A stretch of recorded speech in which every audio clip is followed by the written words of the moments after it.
Dengan menggunakan kamera seluloid, Roy Lolang menjalani proses syuting yang panjang karena tidak mengantongi izin produksi dari Departemen Penerangan kala itu. Film Kuldesak menjadi sebuah pemberontakan dan pergerakan dari para sinias muda melawan sistem pengawasan yang ketat dari pemerintah kala itu.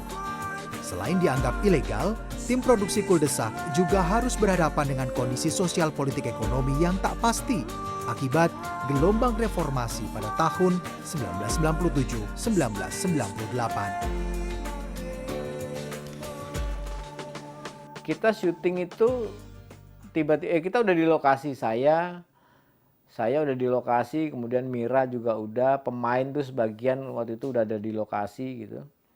Terus tiba-tiba semua teman-teman ini kru nggak bisa datang, kok nggak datang-datang, kenapa gitu kan? Kita tunggu-tunggu kok mereka nggak pada datang gitu. Terus akhirnya saya sempat bisa telepon satu orang, dia bilang, "Bang, ini di Ponorogo ada keributan nih di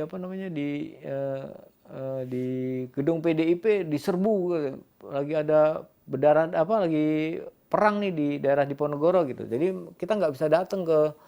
Jadi semua waktu itu memang semua akses menuju Jakarta tuh semuanya kan ditutup gitu. Sementara kita padahal syutingnya waktu itu di daerah Museum Fathahillah. Tapi teman-teman kan waktu itu kan nge-base-nya di tim. Jadi dia nggak bisa keluar dari tim buat menuju ke itu, nggak bisa gitu. Film Kuldesak menjadi sebuah jawaban atas kegelisahan para pembuat film atas kebuntuan dan penurunan kualitas film Indonesia yang terjadi pada tahun 1990-an. Kondisi penurunan secara kualitas dan kuantitas film Indonesia pada dasawarsa tersebut sampai membuat penyelenggaraan Festival Film Indonesia ditiadakan.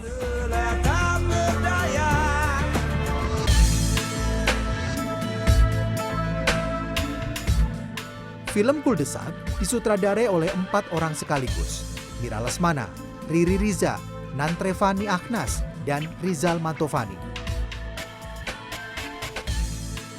Mereka mewakili generasi muda sinias Indonesia yang muak dengan segala bentuk pengekangan yang diterapkan oleh Departemen Penerangan saat itu. Jadi kalau kita mau bikin film ya di tahun-tahun 90-an awal dan jauh sebelumnya, kita tuh harus mengajukan izin produksi kepada negara. Bayangkan, berarti kan ada sebuah lembaga yang akan memberikan penilaian apakah ide kita itu memenuhi syarat atau tidak untuk menjadi film. Nah itu kan sebuah kekangan tuh.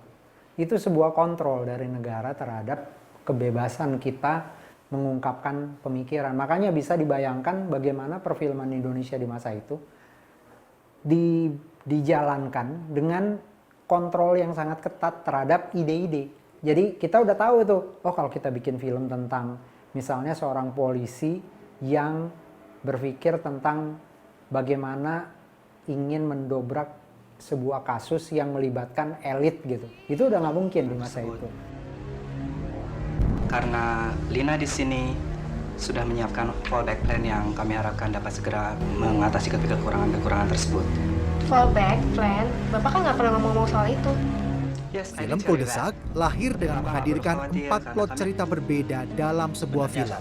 Masing-masing plot cerita menceritakan kisah hidup tiap-tiap karakter yang diperankan dengan apik oleh Rian Hidayat, Oppie Andaresta, Wong Aksan, dan Bianca Adinegoro.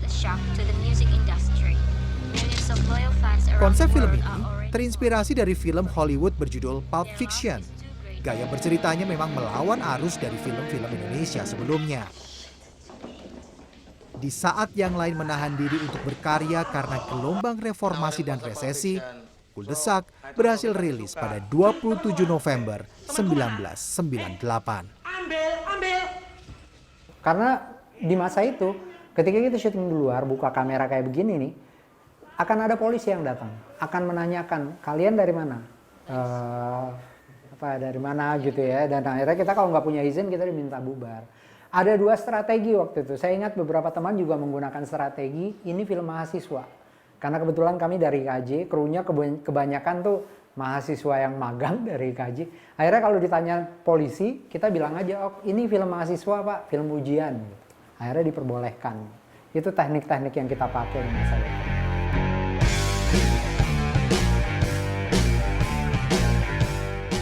Dirilis saat kondisi perekonomian yang sedang lesu, Kuldesak mampu meraih hingga 100.000 penonton dalam 6 layar. Jumlah yang terbilang sukses saat kondisi perekonomian masih dilanda resesi. Salah satu faktor kesuksesan Kuldesak mencuri perhatian karena genre yang dihadirkan melawan arus utama film layar lebar saat itu. Film Indonesia itu udah sangat monoton ya pada tahun-tahun itu. Film-film Indonesia tuh udah bener-bener film yang ya kalaupun misalnya keluar film lain lagi temanya horor, tapi tetap aja gitu temanya tetap nggak jauh dari itu. Kemudian isinya ya cuman film esek-esek dan film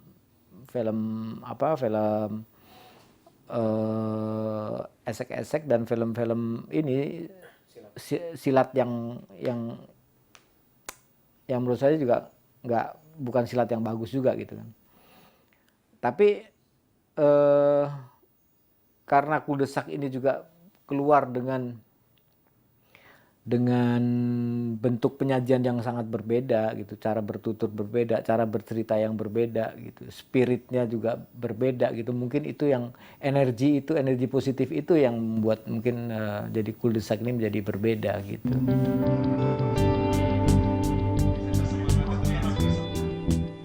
Perjuangan dan semangat pantang menyerah penggagas film Kuldesak kemudian berhasil membuat detak jantung produksi film Indonesia meningkat. Pasca penayangannya, lahirlah film-film Indonesia yang mampu menjadi box office dan menjadi tuan rumah di negeri sendiri.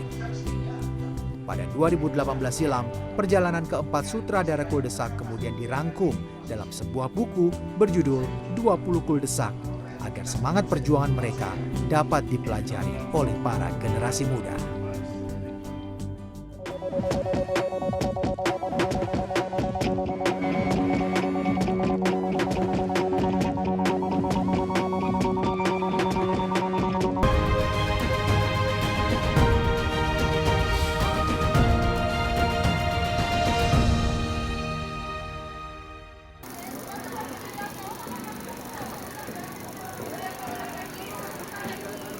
Yuk, matahari keluar. Ini mataharinya bagus nih. Yuk. Standby, musik. Sherina siap. Tak sampai 2 tahun setelah peluncuran film Kuldesak, Riri Riza dan Mira Lesmana menelurkan film komedi musikal Petualangan Sherina. Film ini dirilis pada 14 Juni 2000 yang dibintangi penyanyi cilik berbakat saat itu, Sherina Munaf. Petualangan Sherina menceritakan tentang hubungan persahabatan Sherina dan Sadam yang diperankan oleh Derby Romero. Keduanya berpetualang saat diculik oleh Pak Raden, suruhan Kertarejasa, karena ingin menguasai tanah pertanian milik ayah Sadam. Film Petualangan Sherina mampu meraih 1,6 juta penonton dan menandai era baru perfilman Indonesia pada tahun 2000.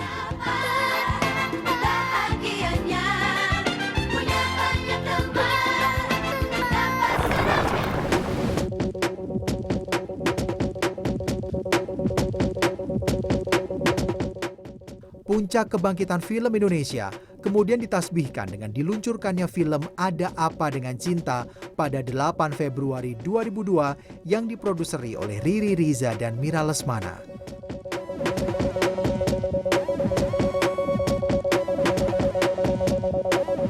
Sebuah film genre romansa remaja yang diperankan dengan sangat baik oleh Nicholas Saputra dan Dian Sastrowardoyo.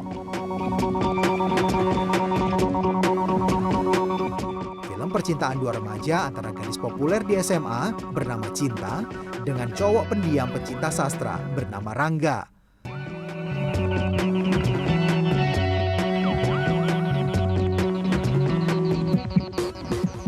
Pengemasan cerita, promosi film, sampai soundtrack filmnya betul-betul digarap dengan serius sehingga mampu menghipnotis para remaja kota-kota besar saat itu.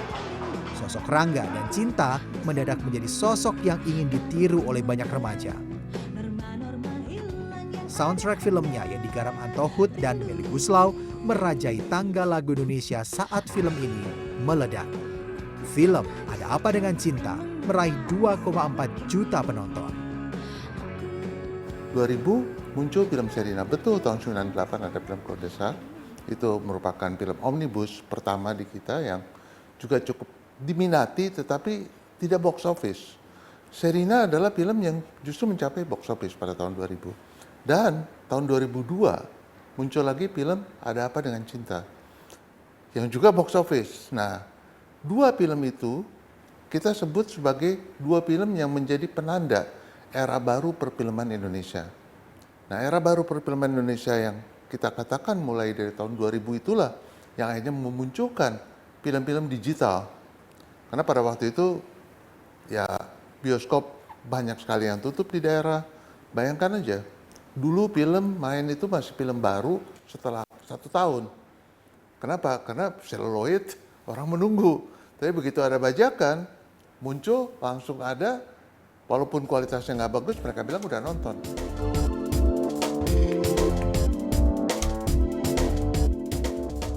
Director of Photography film Ada Apa Dengan Cinta, Roy Lolang menyatakan kesuksesan film ini karena dilakukan dengan riset yang mendalam.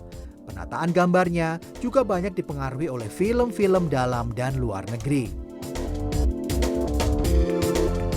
Jadi cukup panjang aku ikut di pre-productionnya AADC itu. Saya dengan director, dengan art director Rudi Sujarwo, kemudian dengan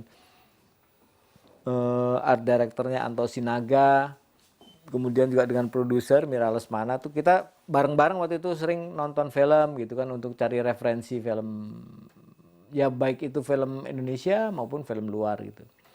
Salah satunya tuh ada film Indonesianya waktu itu yang kita tonton tuh ada Gita Cinta dari SMA, itu kita tonton bareng. Kemudian ada banyak film lah, ada Grease, ada semua kita tonton.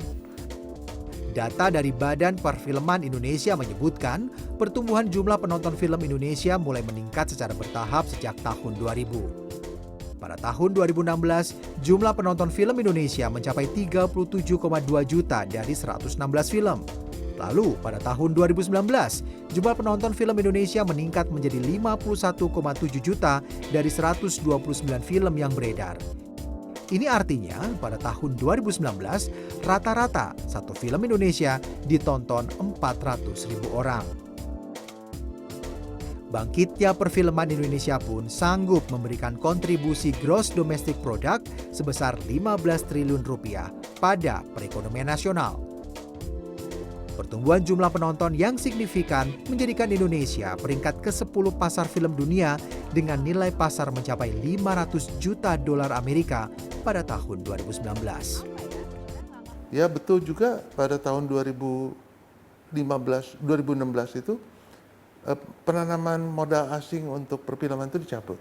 Sehingga akhirnya banyak juga jaringan bioskop yang buka, sehingga infrastruktur bioskopnya juga bertambah, filmnya juga kualitasnya lebih baik, sehingga terjadi peningkatan jumlah penonton yang signifikan. Bayangkan di tahun 2015 hanya 16 juta, di tahun 2019 pada saat sebelum pandemi mencapai hampir 52 juta. Ada 129 film yang beredar di bioskop.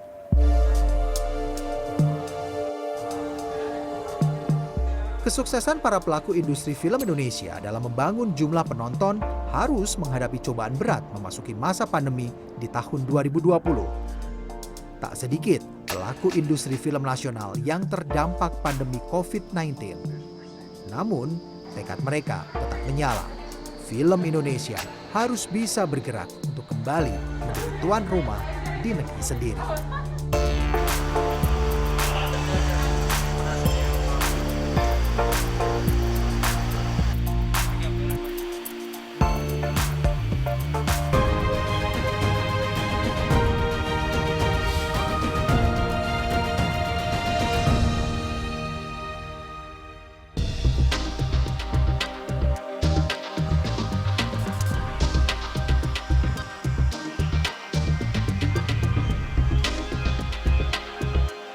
33 tahun sudah, Firdaus bekerja sebagai perawat koleksi film seluloid di Cinematheque Indonesia. Sebuah lembaga arsip film nasional yang dikelola Yayasan Pusat Perfilman Haji Usmar Ismail. Dengan teliti, Firdaus memeriksa gulungan film seluloid yang sudah mulai berjamur atau memiliki kandungan kadar asam tinggi. Minimnya dana membuat Firdaus harus bekerja merawat arsip film-film seluloid dengan cara manual dan hanya dibantu satu orang asisten resmi. Pembersihan film seluloid yang terkena jamur dilakukan dengan menggulung secara manual dan menggunakan tisu yang sudah diberi cairan etanol. Proses pembersihan ini dilakukan secara perlahan dan digulung lebih dari 3 kali untuk menjaga film seluloid agar tidak lengket akibat disimpan terlalu lama. Proses pembersihan rutin dilakukan 3 bulan sekali untuk menjaga kualitas film seluloid. Apalagi koleksi Cinematheque Indonesia adalah film-film seluloid sejak tahun 1935 sampai saat ini.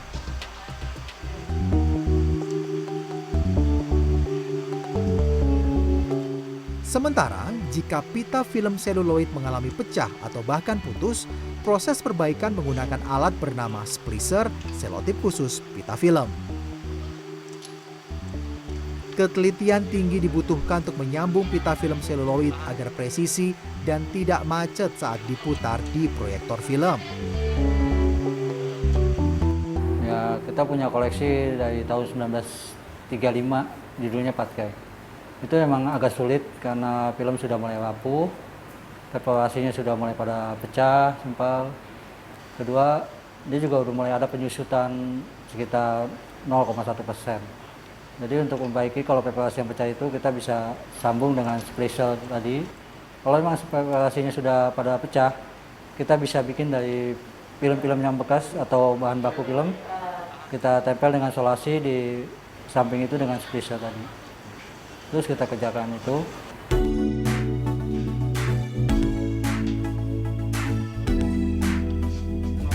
Sebagai lembaga arsip film nasional non-profit, Cinematheque Indonesia memiliki koleksi film seluloid Indonesia cukup lengkap. Total ada 1070 film seluloid koleksi Cinematheque Indonesia. Film dari era 1930-an sampai 2000-an tersimpan rapi di gudang Cinematheque Indonesia. Namun, dengan anggaran terbatas, Cinematheque Indonesia membutuhkan perhatian lebih dari pemerintah untuk melestarikan film-film karya anak bangsa.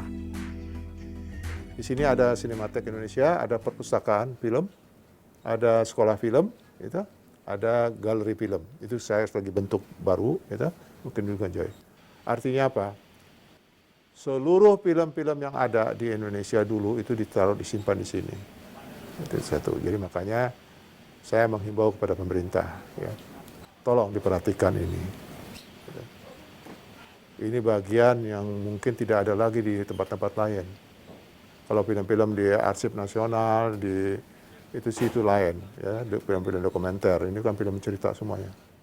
Lengkap dengan penulisan skenarionya, dengan one sheet-nya, gambar-gambar begini, gitu. Itu semua kita lengkap ada. Nah ini tentunya pemerintah memberikan satu atensi terhadap adanya ini.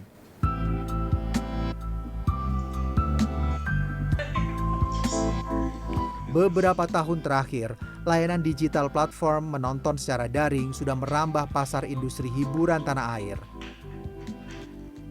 Berdasarkan data dari Badan Perfilman Indonesia, pasar layanan digital platform menonton secara daring meningkat hingga 40% selama masa pandemi.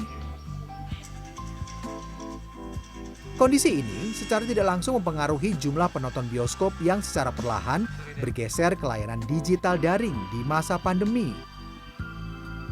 Namun, kondisi ini tidak membuat para pelaku industri film menjadi khawatir. Mulai dari sineas, pemilik rumah produksi, sampai pengusaha bioskop menilai munculnya platform digital tidak akan mematikan layar bioskop. Platform digital itu punya karakternya sendiri untuk film-film tertentu, ya. Dan bioskop sebenarnya tetap merupakan tempat di mana kita mengalami film, mengalami sinema itu sendiri. Jadi saya yakin ini tidak akan menjadi persaingan yang saling mematikan, malah bisa saling mengisi. Kalau bagi pembuat film seperti kami, digital platform itu adalah sebuah ruang baru, kesempatan pasar yang baru, dan bisa membuat film Indonesia menjangkau pasar yang lebih luas di mancanegara, menjangkau penonton-penonton yang tinggal di Amerika, di Australia, di Eropa gitu. Itu sebenarnya kesempatan. Jadi saya sih bersama Miles gitu ya, dengan Mira itu menyambut banget gitu ya kehadiran digital platform. Digital itu adalah partner dalam pemasaran. Tapi apakah digital hari ini sudah bisa mensubstitusi, menggantikan bioskop? Belum. Masih komplementer. Begitu. Dulu kan bioskop hadir, datang TV swasta, dulu ada TVRI. TVRI itu komplementer aja. Dianggap ada, ya melengkapi. TV swasta menjadi substitusi, sempat. Tapi akhirnya bioskop lahir dengan era baru perfilman Indonesia yang tadi kita bicarakan, akhirnya menjadi begitu dekat lagi dengan penontonnya. Sekarang muncul lagi era baru.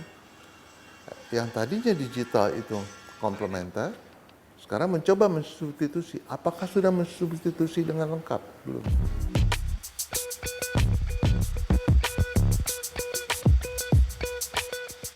Perjalanan film Indonesia telah berjalan pasang surut selama lebih dari 70 tahun. Selama kurun waktu tersebut, banyak putra-putri Indonesia yang sudah menorehkan prestasi, tak hanya di dalam negeri, namun juga di mancanegara. Pelestarian warisan film Indonesia harus dilakukan agar generasi muda tahu bahwa para pendahulu mereka adalah manusia Indonesia yang unggul dan berkebudayaan. Maju terus film Indonesia.